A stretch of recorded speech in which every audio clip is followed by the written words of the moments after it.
Cette proposition de loi vise à lutter contre la concurrence sociale déloyale, autrement dit le dumping social. Les écologistes se félicitent de ce texte qui s'inscrit dans un contexte national et dans un contexte européen particulièrement actif sur ce sujet ces derniers mois.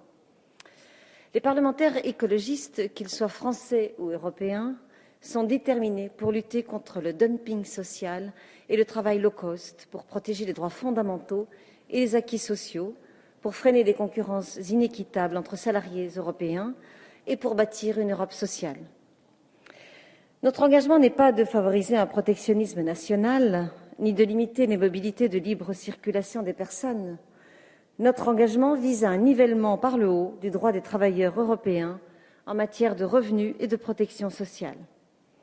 Aussi, les mesures prévues par cette proposition de loi forment un ensemble cohérent de règles et de procédures pour lutter contre cette situation de dumping social, donc de concurrence sociale déloyale et de travail illégal ou clandestin.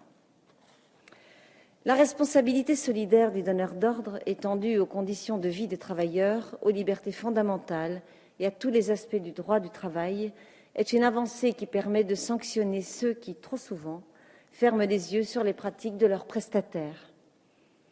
L'inscription sur une liste noire laissée à l'appréciation du juge des entreprises prestataires de services condamnées pour des infractions consécutives de travail illégal est une sanction dissuasive.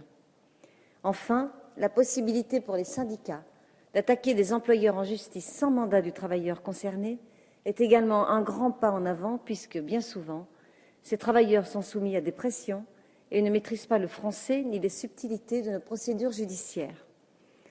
Ce sont là 3 avancées importantes. Cela a été dit lors de la première lecture, toutes ces mesures n'ont pas pour objectif de lutter contre le détachement en lui-même.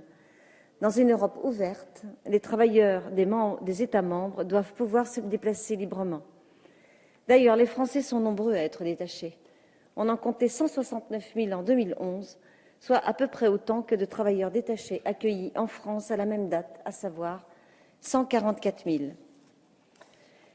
L'objectif de cette proposition de loi est de lutter contre les abus, quand les travailleurs accueillis dans notre pays se voient offrir des conditions de travail et d'hébergement indignes.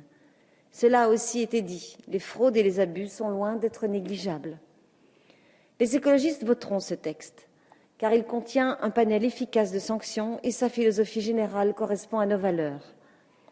Mais ce texte ne peut pas nous dispenser d'envisager la lutte contre le dumping social et la concurrence déloyale de manière globale au niveau européen. Les faits sont là.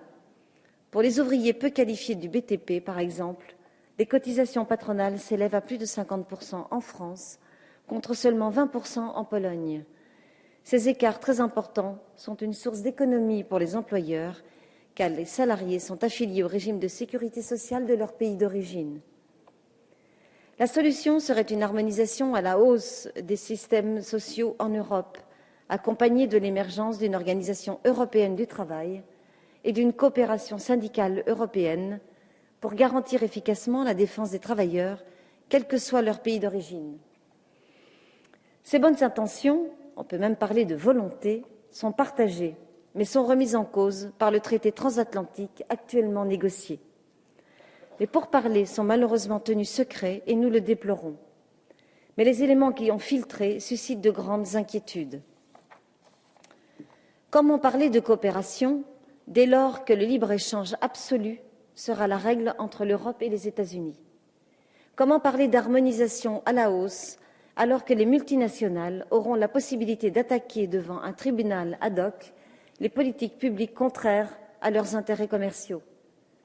Comment parler d'Europe sociale si le droit du travail est considéré comme un frein dans cet espace de libre-échange? Ce traité est contraire aux valeurs que les écologistes défendent, vous l'aurez compris, mais il est aussi contraire à l'esprit de la loi que nous allons adopter aujourd'hui et qui s'inscrit, elle, dans un esprit de coopération et non de compétition. C'est pourquoi les écologistes voteront avec enthousiasme cette proposition de loi visant à lutter contre la concurrence sociale et déloyale. Je vous remercie. J'ai été très